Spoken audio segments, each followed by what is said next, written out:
Absolutely. And what were your names? I'm Kaylani. Kaylani. Okay. I'm Kendra. Kendra. Yuvia. Yuvia. Javier. Okay. Nice to meet you all. Nice to meet you. We recording? Okay.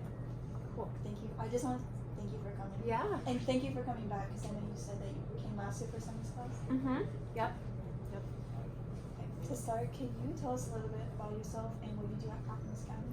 Yeah, so like I said, my name's Katie Knudsen. I use she, her pronouns. I work at Clackamas County Public Health. I'm a program planner, and so I support two different programs. One of them is our substance use and overdose prevention program, and then the other one is our tobacco prevention and education program.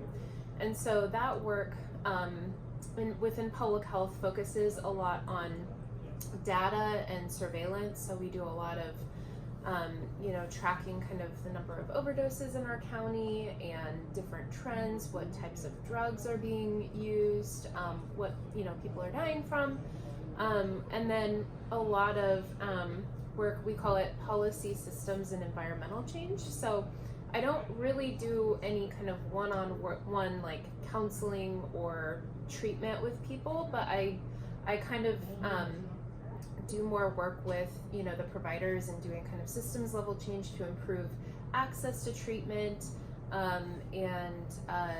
we do a lot of work around policy and environmental changes too, so trying to kind of look more through that community health lens rather than an individual.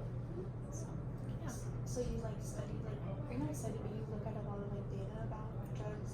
Mm-hmm. Yeah. Is there any data that's specific on teen drug use? Yeah, so I tried to print off a few slides so we give presentations in the community quite often, and our epidemiologist we work really closely with, so she's the one that kind of takes all the data from all the different sources and makes beautiful graphs and tables and things so that we can kind of see what the trends look like. And so what I can tell you, so there's a couple sources of data that I can share. If you're interested specifically on fentanyl, which is the opioid that a lot of people have been overdosing from over the last several years, those rates have increased across every single age group, but predominantly the people who are most impacted by having fatal overdoses are people age 25 to 44, and then 45 to 64, so slightly older. But that said, from 2020 to 2021, and this is in the state of Oregon, so this data is specific to Oregon, the number of fatal overdoses from fentanyl increased. So in 2019 it was 0. In 2020, it increased to 5, and then in 2021 it increased to 12. So we are, even though thankfully the numbers have been low, we are seeing some kind of scary trends up with younger folks. And then if you're interested in other substances, we have something called the Student Health Survey, which you probably participated in, I'm guessing. They administer it every 2 years, I think. So last year was when they did the survey, and so basically they asked tons of questions related to health and mental health and substance use, and so in terms of so in Clackamas County, which includes all the school districts in Clackamas County that participated, there were I think maybe 2 that did not. People, so for 11th graders, 16.9% of 11th graders reported using alcohol in the past 30 days. For cigarettes, it was 3.2%. For e-cigarettes, it was 10.8%. For marijuana, it was 12.2%. And then for prescription drugs, and so this question is around if you have a prescription or if you have a prescription drug that is not for you, that you are using, misusing, I guess. That number was around 1%, and it was similar with illicit drugs as well. So those percentages are pretty low with illicit drugs and prescription drugs. The majority of teens seem to be using marijuana and alcohol mostly. Those are the most common drugs. So those are the two most common drugs used by teens? Yeah, and e-cigarettes too. I mean, and this is not perfect data because it's self-reported, so it's, maybe some, students don't feel comfortable sharing, or it could be underreported. But in terms of like the substances we do ask about, the most common was alcohol, then marijuana, and then e-cigarettes. Yeah. And since so many teens seem to be like using drugs and alcohol, do you think that there are parents that support or encourage the use of drugs? So I think, what we do know is that parental values and how like your family unit talks about substances does really kind of set norms for youth, and it does contribute to substance use for sure. I do think that probably for parents who might be struggling with their own substance use disorder, they might be modeling behavior that's not healthy for their child, not intentionally, but just because that's something that they're struggling with themselves. And I do think that with like substances like marijuana specifically is a big one. I think there's this perception that marijuana isn't bad. Like marijuana is natural, marijuana is fine, it's healthy, it's been very normalized, right? And as marijuana has been legalized, and I'm not saying legalization is bad, and I'm not saying marijuana is the worst drug out there. It's definitely less harmful than fentanyl, less harmful than many prescription drugs and other illicit substances. But what is scary about this increased kind of normalization is that it's led to a lot more youth use of marijuana. And what we know about early use of marijuana for teens and even younger is there's a really strong maybe relationship. I can't say like there's a causal relationship, but there's a strong connection between early use of marijuana and future opioid use disorder. And opioid use disorder would be like, heroin's an opioid, fentanyl is an opioid, and then like oxy, and Vicodin, those prescription opioids, those are all kind of this class of drug called opioids. And so it's scary, I guess, that probably even a lot of parents think, well, marijuana's not that bad. Like if my kids want to experiment, I'd rather them do marijuana, which, less scary than fentanyl, not gonna probably kill you right then and there. That's good. But what's scary is that we're seeing such a big trend with youth using marijuana at very young ages, and we know that it just significantly impacts your brain development at a young age. It changes your prefrontal cortex, which is where all of the important decision making happens, which can lead to more impulsive behavior. It can really impact mental health for youth, like really increase depression and anxiety, and same with nicotine. I mean, nicotine, a lot of people use nicotine thinking, well, it's relieves stress. I'm stressed out, I need to use nicotine. But it really makes mental health so much worse, and also is a predictor of future addiction to other substances too. So I guess back to your question about parents, I think that certain substances are viewed as less scary, so maybe they're a little bit more like, oh, it's okay, you can. And I think it's just important to provide families with all the education about why it might, in the long run, be really detrimental to youth to use any of these substances.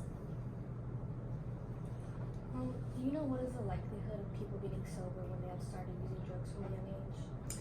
So this is a tricky question. I really like it. I think it's a really interesting question, and I don't know if that has been really thoroughly researched. What I do know is that, so there was a study done by SAMHSA, which is the Substance Abuse and Mental Health Services Administration.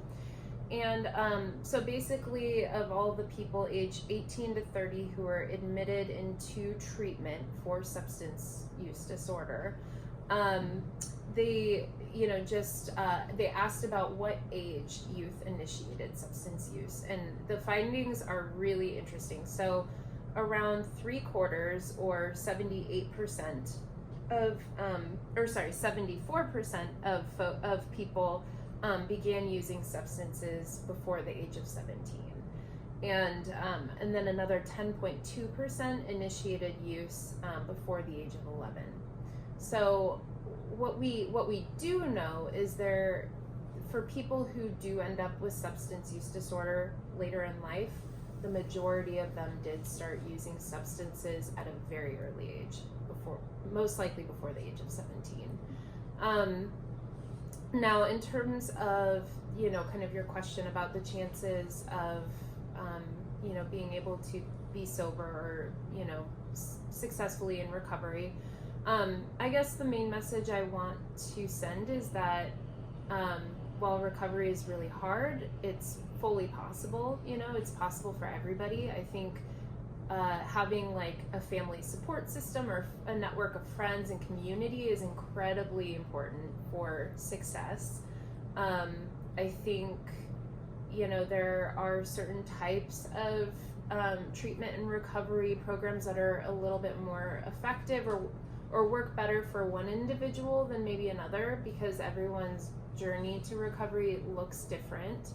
But I think really, going back to that statistic around the number of people who used at a really early age who end up in treatment later, there is a lot to be said for just the significant cognitive and neurological changes in your brain by using substances so early, in your life, and just the challenges that poses later. So, the best way to, I guess, be able to be sober later in life is to delay that first initiation of substances, whether it's marijuana, alcohol, cigarettes, all of it. If you can delay after at least 18, obviously 21, that I think really helps with long-term outcomes. So I think you said earlier that teen drug use has become more common over the years. Yeah. In your opinion, what do you think could be done to address the increase in teen drug use if it is indeed becoming more common compared to the past years? So there's a lot of ways that we try to prevent use of substances by youth, and I think it's going to need to be a combination of things. I think a lot of our focus when we're doing tobacco prevention is focused more on policy change. The tobacco industry has billions of dollars and targets communities, specifically BIPOC, LGBTQ+, youth, and tries to create lifelong customers for their products that kill them eventually. And so for those, types of substances, or for really all the substances, I think policy change is super important. So restricting certain products that clearly are made to target youth. Juul is in the throes. Juul, the e-cigarettes, of a massive settlement because they absolutely targeted youth in their marketing and of their products. So I think pulling products off the shelves like e-cigarettes that are really kind of one of the main drugs or substance, because nicotine is a drug, that youth are beginning with, is really important to kind of prevent the use of other more serious substances. So that's one way.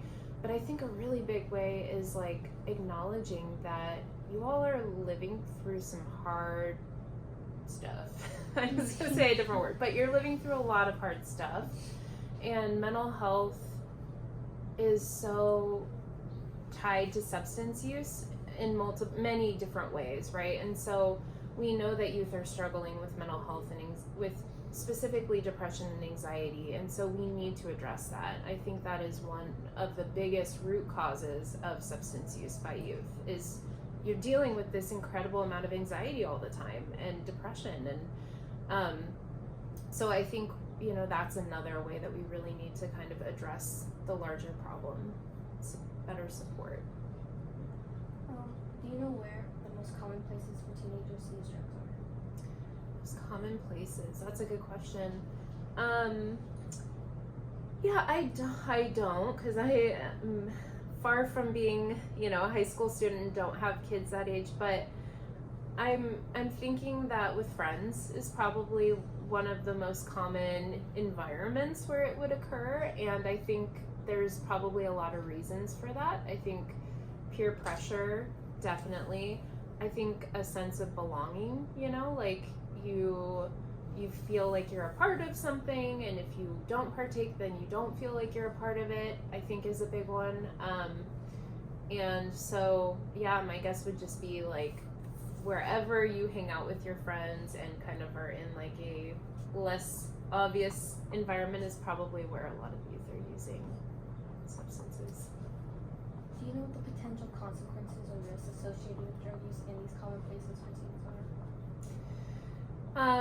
Yeah, so, well, I mean, I think for youth of color especially, there's a lot more risk, right, with law enforcement. Thankfully in Oregon, I mean, this is really controversial, but the decriminalization of drugs, you know, I think they're, like I said, very controversial. There have been a lot of challenges around. It was Measure 110, but I think one of the good things about it is that it decreases the amount of, you know, run-ins with law enforcement for people who are using, and I think that is a big risk factor for certain communities. So I think that's a good thing. But, you know, I think definitely one of the biggest risks is overdose, especially with the drugs that are out there circulating the community now, because, you know, if it's a drug that isn't bought from a pharmacy or like a marijuana dispensary, it probably contains fentanyl. Like if it's a pill that, you know, is being given to you as like a Xanax or, you know, an Oxy or whatever, like most likely it's a counterfeit pill or a fake pill and has fentanyl in it. And fentanyl, I mean, literally like the tip of a pencil tip size amount of fentanyl can kill somebody. So I think that's one of the biggest risks right now with drug use among youth, is just that the drugs that are out there right now are really scary, unfortunately, and you know, and so it's really important for people who are at risk of overdose or have loved ones or friends who are at risk of overdose to have naloxone, which is the medication that reverses an overdose. It can be very easily used and sprayed into the person's nose, and it can save their life. So I think it's a really, really important, you know, resource for people to have access to. I know you mentioned this earlier, but can you go into like a little more detail on why you think teenagers feel the need to use drugs? Yeah. So I actually have like a whole slide about this from a different presentation I gave, but you know, I really think mental health is really a big, like, at the center of a lot of it. I think, you know, the amount of stress and anxiety and depression that youth are facing today, living through the pandemic and through just, you know, climate change and just all of these big things that are feel so overwhelming and defeating and just scary. I think that's like what people are turning to, you know, and so I think that's a really big factor. We also know something called ACEs, which is Adverse Childhood Experiences, have a very strong correlation as well. So the more experiences you have at a young age that, you know, have some sort of trauma tied to them with your family or a different type of traumatic event, has a very strong relationship to substance use among youth. We also know, you know, poor relationships with family and with, you know, your trusted adults and your parents, that's a big factor. Parental, you know, behaviors and what they model, right? If your parents have substance use disorder or are very permissive, like, oh yeah, drink, go ahead and drink, it's fine, whatever, that also increases the chances that a youth will use substances. And I think finally just that peer rejection, or that, need to feel like belonging or fitting in, I think is another big reason. Why do you think drugs are so positively portrayed and influenced, like, online? Well, I think for, industries like the alcohol industry, the tobacco industry, there's a profit to be made, like a massive profit to be made, because these substances are addictive, and they're creating generations of customers that will continue to come back. And so I think profit is a huge reason for even the marijuana industry now too. I mean, like, the marijuana industry now being kind of this commercial, big, there's just a lot of money to be made there. And so I think that's a huge reason, especially around like marketing of these substances. I think when it comes to, more of the illicit substances, like cocaine or heroin, or, those things. I guess I don't know exactly how that's portrayed online. I would think maybe more negatively, but I guess it kind of depends on like your social network and who you talk to. But again, like with the illicit drug market, like, there are big cartels that are making money off of these drugs too. So I think unfortunately a lot of it comes back to profits for different industries, and I think again they're exploiting certain things that are kind of the reasons why people are using them, right? So like a commercial about somebody at a party like having fun and drinking, right? So they're exploiting your desire to fit in, or your desire to feel loved, or like your belonging, so I think that it's very intentional, and I think a lot of it is around making money. Do you happen to know why drugs are so easily accessible to teens? Well, I mean, a lot of it right now is the supply. Just thinking about more of the illicit drugs, there's just so much fentanyl out in the community right now. The seizures that are being made by law enforcement are massive. I mean, like, millions of fake pills are being seized. It's crazy. It's scary. And so when you have this much, flooding kind of the community, and it's so cheap, a lot of these pills are like $3 for a pill, right? Or less. So it's cheap, it's easy, and we know that youth are, very savvy at like how to get them relatively easily too. And so with like social media and stuff, like, it's just way easier to access than it used to be.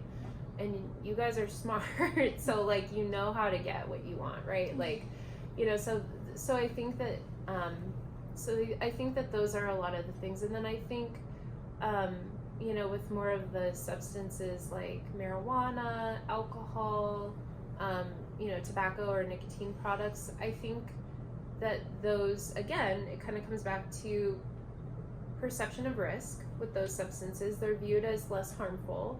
And so for parents of teens that are, interested, they might be like, okay, well, I would rather you get it from me than somewhere else. So, okay, I'll give it to you. Or maybe you have like an older sibling or a loved one that's older. I think that can be kind of the way that we think about it. And, I do a lot of work in harm reduction. Like, I'm such a strong advocate of harm reduction, but I think the unintended consequence of that is just that more youth are using all these substances, and we know that can lead to future use of these other more scary drugs.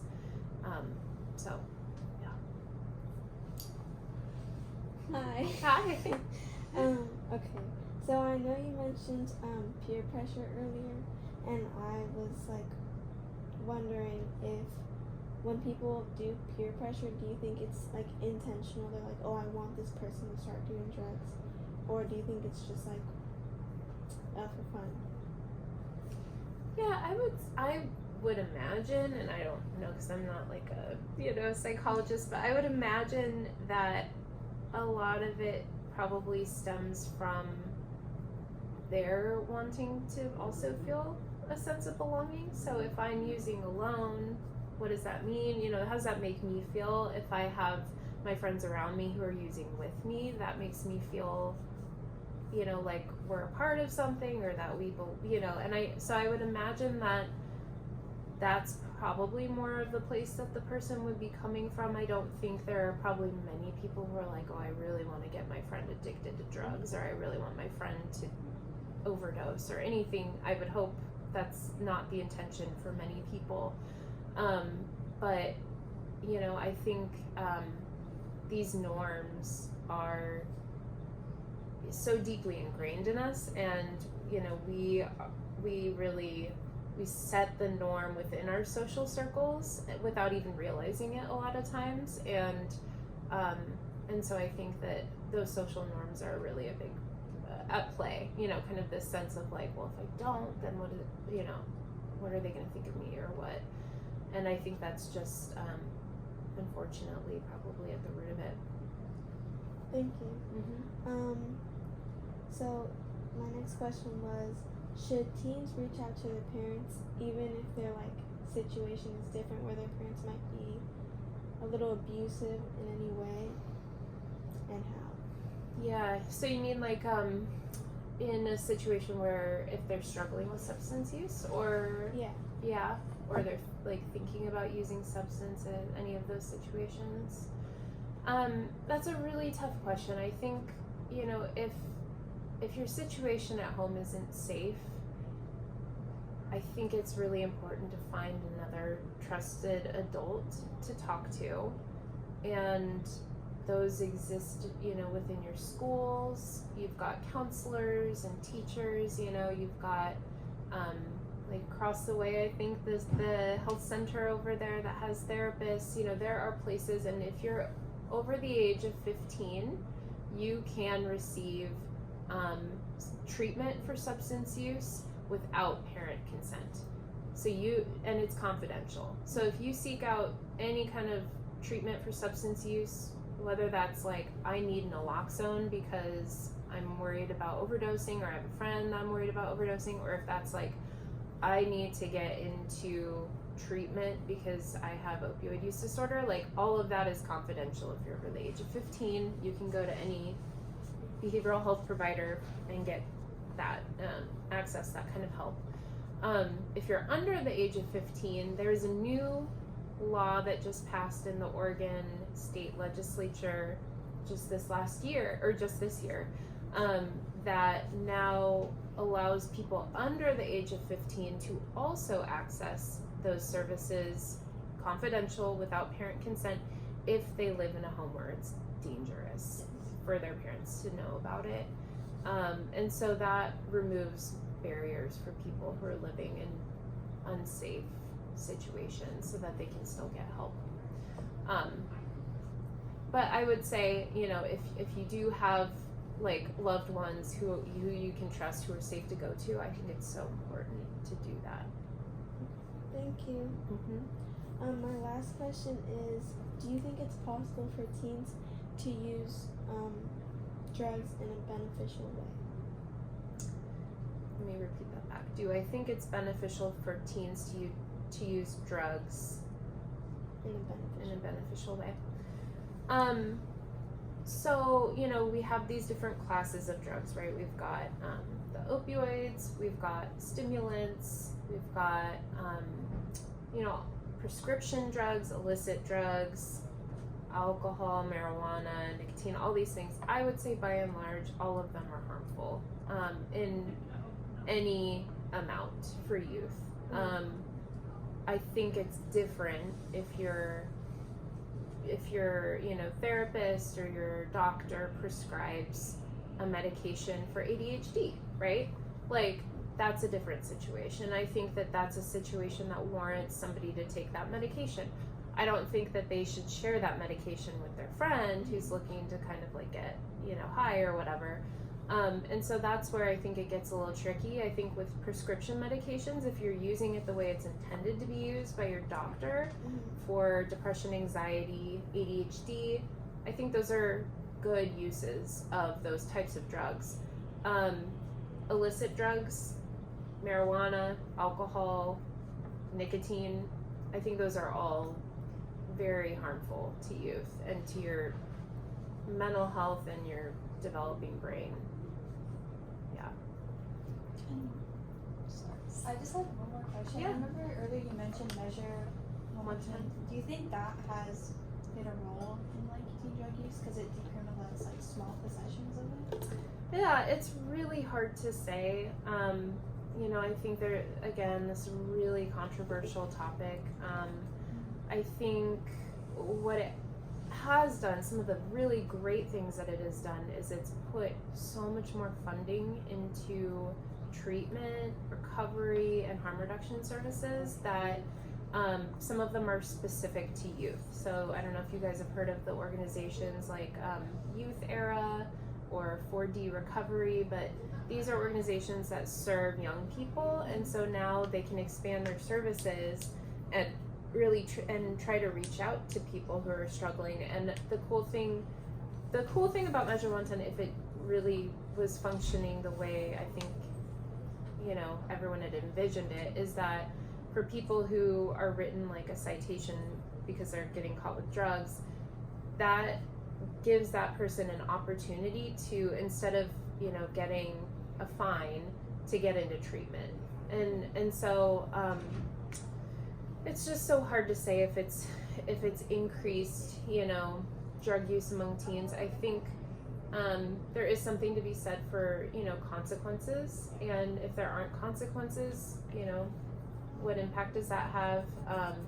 But overall, I am much more like, let's support people who are struggling. Let's not lock them up, because we just know that doesn't work long term, and that certain communities are just so much more impacted by incarceration. So, it's not an easy answer. Sorry. No, I've got like a personal question. Yeah. What would you do to prevent like teen drug use? Yeah. Like in your positions as students, as youth, or like from my position, or both? Just both. Just in general. Yeah. I mean, I would really love to see more comprehensive education in school about all these substances. I think fear-based messaging does not work, and I think teens need to know like why these things are bad, not just be told like they're bad, don't use them. Like, you need to know about what happens to your brain when you're using them, and why that could lead you down the road to be addicted to these other substances. And then I think, again, back to the mental health, like, we need to address youth mental health. We need to help you guys be not dealing with as much anxiety and depression. And I think also just better access to treatment and recovery services. We've just been lacking so much in Oregon. The wait lists are crazy, so we need more options available for people. I guess that's less prevention, more downstream, but those are the main things.